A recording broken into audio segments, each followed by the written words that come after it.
time. Terrorism at the World Trade Center. This is beyond belief. Breaking news. 2 planes have smashed into the towers minutes apart. We were stunned. We were shocked. Z100, 852. Something weird is going on. Yeah. The World Trade Center is on fire. Oh, my Seriously, goodness. The top of the building. We're trying to get information, Elvis. It looks like floors are just gone. It looks like, how do you turn it on? And Ron himself yells, "Oh, no, oh, my God." Because Ron himself is like paralyzed by what he sees. I'm sort of like numb. I was sitting at my desk at 8:48 that morning and my phone rang, and it was one of our salespeople, our account executives, Joan Fleischer, who is not a reporter. Breaking news now on 1010 Wins. This just into our newsroom. A plane has crashed into the World Trade Center. I heard the plane very close to the top of the buildings. I looked outside and I saw it hit. People expected certain things from WOR in a crisis. It's the biggest news story in the last 50 years.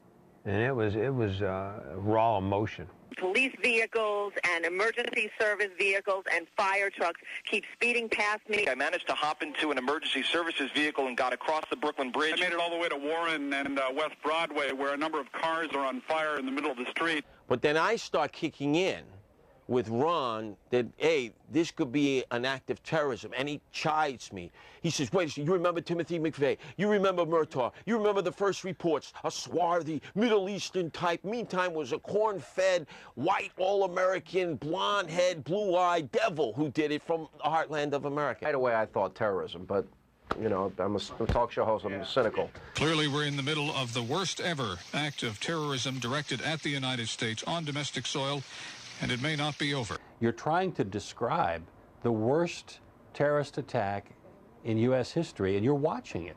Something's wrong here. This can't be true. I thought it was, I really thought it was one of those Howard Stern listeners who'd called us up and faked us out, you know? So I was about to call the radio station and say, did you check this out? And then they said, we can see it. We were able to stay local. We did not turn to network coverage because we didn't need to. It was our story, and we covered it locally. It's 9 o'clock now on WOR New York, along with Joe Bartlett in the WOR News Center. I'm Ed Walsh. This is one of those days that all of us will remember for the rest of our lives. This is 1010 Wins. You give us 22 minutes, we'll give you the world. As hard as they tried to distance themselves from the news and not be the news, their emotions were really on their sleeves, and that's good radio. It's natural. I'm getting goosebumps as I talk about it. And watch the second plane hit, as most of the country did. Oh my God, Ed, another plane just hit the World Trade Center. Another plane. It was a medium-sized plane. Unbelievable. It would look like, oh my God, this is a deliberate act, Ed. This plane flew directly into the second World Trade Center. We saw some speck coming out, and the first thing that I did in the newsroom is yell out, how could FAA allow a plane to be that close? And all of a sudden, that plane went into the South Tower. Breaking news on WCBS 880, right here, right now. We're covering more terror at the World Trade Center 8 years later. It's exploding right now, Tommy. We're seeing another Apparently plane. that was another plane. When that second plane flew into the building and you saw it come across the screen, you just went, oh my God. How can this be happening? The latest update from WABC Radio News. Oh, my God. Oh, the next building there's another one. Up. Oh, my God. Oh, my God. Another plane just flew in. I feel the heat. The explosion is incredible. Oh, my God. Another plane as we were watching. I can't believe this. The second tower has exploded from about the 20 stories below in a gargantuan explosion. Oh, my God, I don't believe it. Breaking news now on 1010 Wins. Interrupting John for just a moment, we now have reports of a fire at the Pentagon. But now we have unconfirmed reports there has been an explosion. There is a fire at the Pentagon here in Washington. All right, we've got Neil Augenstein, who we've been trying to bring up this morning. Neil, can you tell us what you see at the Pentagon now? Mike, can you hear me? Mike? Yes, I can. Neil Augenstein, you're live on the air. Tell us what you see at the Pentagon. Okay, I'm standing right on, 395, right by the Boundary Channel Drive exit, looking across to the Pentagon, seeing heavy, heavy smoke. I'm on the highway on my cell phone. I just watched a plane crash near the Pentagon. I was on with the press secretary of Congressman John Sununu, and while I was on the phone with her, I saw the plane crash right before my eyes. Smoke is billowing all around this area. And then the realization that the building was absolutely crumbling into itself. And I just, like the rest of the world, sat there in complete, utter disbelief. The most horrible sight of my life was watching that first building crumble to the ground. Oh my God, the building fell! Are you there? The building just fell! Which building? Oh my God, the south building just crumbled from the top! Oh my God, the building just fell! The entire World Trade Center on the south building just fell. I just saw the whole thing. Oh my God!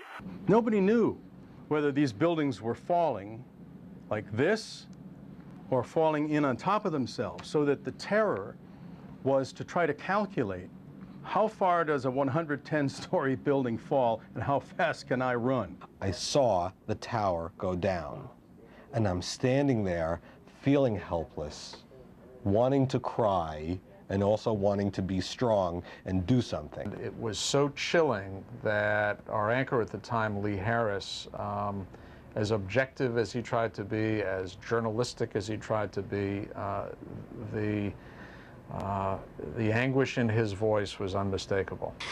A situation that started bad just gets worse and worse and worse.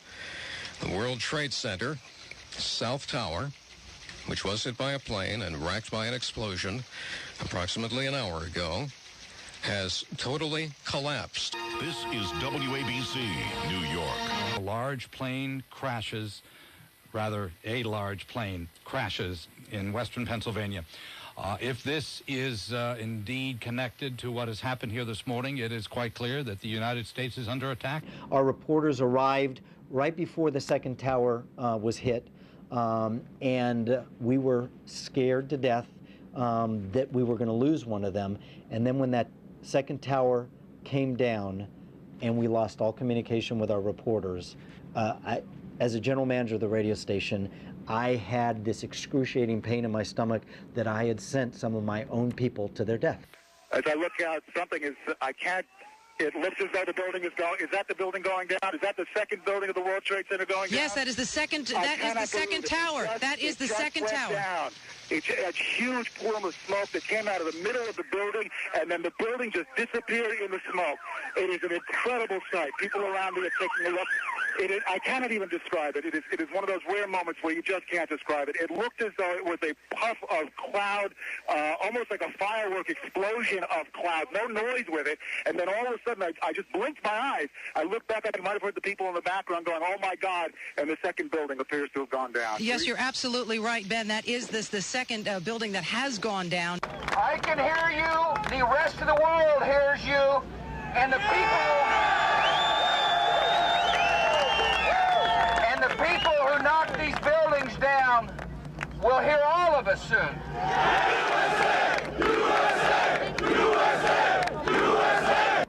I think everybody from now on that lived through that will put that mark, that time, and that date, 9/11, on their mental calendar, and they'll never forget that day. Because things changed from then on. It's just not the same. It's really not. Once that first plane hit, we had already started to tone down the music, get anything raucous off the air. We pulled a lot of the raucous jingles off the air to kind of just tone everything down. All debate in America now has shifted and changed, and it'll never be the same because it will all be weighed against the events of September the 11th. You won't debate immigration the way you once did prior to the 11th. It's a whole different ballgame. I'm looking over at the 77 AM WABC talk radio logo, which has the Twin Towers of Power right there. I mean, that's our stamp, our brand. That's sort of like everyone knows. They see that, oh yeah, that's WABC in New York. It was just incredible. We sit there and play 10 songs in a row, and we do wacky contests, and we have fun with listeners, but we've never really thought seriously about how we can change the world with our radio station, and we did. It was just awesome. I've ever seen the city. I'm homegrown. I'm a Brooklyn boy. And I have never seen the city so unified. I'm here to help. And the first people I ran into were the Salvation Army, and they just put me to work. And it turns out that I have organizational skills that I didn't know I had. So, I mean, all I wanted to do was help. I just wanted to do something, which I think a lot of people felt. This is a monument to our people. It's a church at ground zero, with all of the fire persons and the policemen who are actually the heroes in this war. And let us celebrate the great humanness of radio, which picked up the ball after television showed us where it was. And we still get email from people saying they don't know how they could get through all that without Z100. I'm thinking, without a radio station? It's just it's a radio station. It's number 600 on your list of important things, and they said that they couldn't do it without us. And I'm glad I do what I do for a living now. It makes me really proud to be working in this business. To this day, months after 9/11, when you see fire trucks screeching down the streets, American flags flying in full furl on the trucks, and people applauding as the trucks go by. It's just amazing. Here we are at ground zero. It's an amazing feeling. It feels so much different than it looks. And in life, you can't explain something like this. You have to experience it. And we also had calls from people who were inside the buildings and didn't make it out.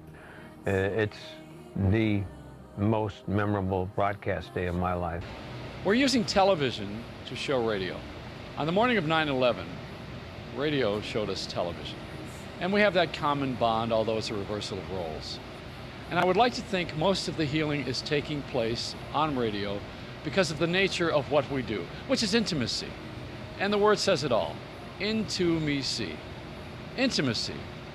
The hallmark of talk radio. The past few minutes could only scratch the surface of a day no American will ever forget.